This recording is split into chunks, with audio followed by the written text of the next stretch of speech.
അപ്പൊ എങ്ങനെയുണ്ടായിരുന്നു ഈ പോസ്റ്ററിലാണെങ്കിൽ ജോമോൻ ചേട്ടൻ ഇന്ദ്രൻ ചേട്ടൻ എടുത്തുകൊണ്ട് നിൽക്കുന്ന സീനൊക്കെ കാണുമ്പോൾ തന്നെ നമുക്ക് ഭയങ്കര ഒരു എക്സൈറ്റിംഗ് ഒരു ഹുക്കിംഗ് ഉണ്ട് അതിനകത്ത്.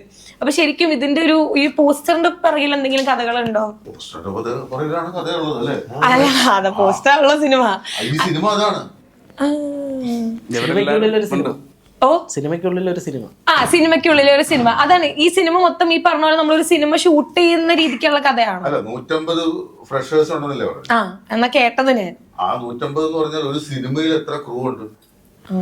ഒരു സിനിമയുടെ ഷൂട്ടിങ്ങിന് എത്ര ക്രൂ ആണ്? ഒരു 200 പേര് കാണും എന്തായാലും. ഇത് സിനിമയ്ക്കുള്ളിലെ സിനിമ ആയതുകൊണ്ട് തന്നെ എല്ലാവരും ഇതിലെ കഥാപാത്രങ്ങളാണ്. ഒരു സിനിമയുടെ പിന്നണിയിൽ പ്രവർത്തിക്കുന്നതും മുന്നണിയിൽ പ്രവർത്തിക്കുന്നതുമായിട്ടുള്ള എല്ലാവരും.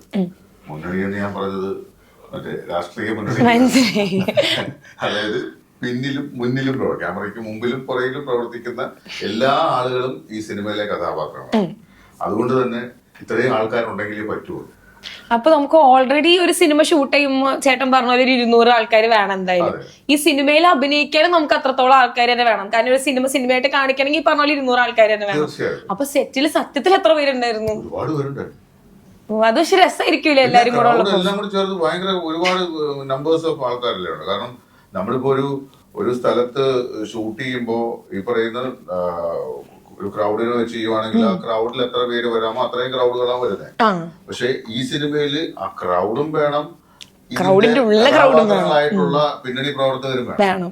ഇതിനകത്ത് അസിസ്റ്റന്റ് ഡയറക്ടേഴ്സ് ഉണ്ട്, ആർട്ടിലുള്ളവരുണ്ട്, കോസ്റ്റ്യൂമിലുള്ളവരുണ്ട്, മേക്കപ്പിലുള്ളവരുണ്ട്, അസിസ്റ്റൻസ് ഉണ്ട്, അതായത് സൂപ്പർ സ്റ്റാറുകളുടെ അസിസ്റ്റൻസ് ഉണ്ട്, അങ്ങനെ കുറെ പേരുണ്ട്. അങ്ങനെ എല്ലാവരും ഉണ്ട്, എല്ലാവരും കഥാപാത്രങ്ങളാണ്. അതുകൊണ്ട് തന്നെ അത്രയും നമ്പർ ഓഫ് ആൾക്കാരുണ്ടാവും. അപ്പൊ ശരിക്കും ഇത് ആദ്യത്തെ എക്സ്പീരിയൻസ് ആയിരിക്കത്തില്ലേ? ഇപ്പൊ ജോമോൻ ചാനൊക്കെ ആണെങ്കിലും ഇത്ര യൂണിറ്റിന്റെ ഉള്ളൊരു യൂണിറ്റ് എന്ന് പറയുന്നത് ഒരു ആദ്യത്തെ എക്സ്പീരിയൻസ് ആയിരിക്കില്ലേ? അപ്പൊ ആ എക്സ്പീരിയൻസ് എങ്ങനെ ഉണ്ടായിരുന്നു? എക്സ്പെക്ട് ചെയ്ത പോലെ തന്നെയായിരുന്നു? ഉത്സവം പോലെ ഒരുപാട് ആൾക്കാരുണ്ട്. എല്ലാരും കൂടെ ചേർന്ന് ഹാപ്പി ആയിട്ട് ഒരു ജോളി ഫാമിലി പോലെ. നമുക്ക് എത്ര നാളുണ്ടായിരുന്നു ഷൂട്ട്? 45 ദിവസത്തോളം ഉണ്ടായിരുന്നില്ല. ദിവസമില്ല.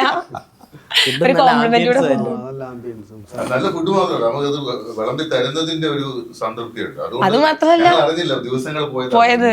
അത് മാത്രമല്ല നിങ്ങളിപ്പോ ഈ ഒരു 5 മിനിറ്റ് ഞാൻ കണ്ടപ്പോ തന്നെ നിങ്ങൾ അങ്ങോട്ട് കോമഡി പറയുന്നു, ഇങ്ങോട്ട് തഗ് പറയുന്നു. അപ്പൊ ഈ ഒരു 45 ദിവസം എന്ന് പറയുന്നത് ശരിക്കും ഭയങ്കര രസമായിരുന്നിട്ടുണ്ടാവും ഞാൻ പ്രതീക്ഷിക്കുന്നു. തീർച്ചയായിട്ടും. ഇപ്പൊ ഈ പറഞ്ഞ പോലെ നമ്മുടെ സിനിമയിൽ പാട്ടിറങ്ങി, പാട്ടുകളും ഹിറ്റുകളും വില്ലൻസ് ഒക്കെ അടിച്ചുകൊണ്ടിരിക്കുക.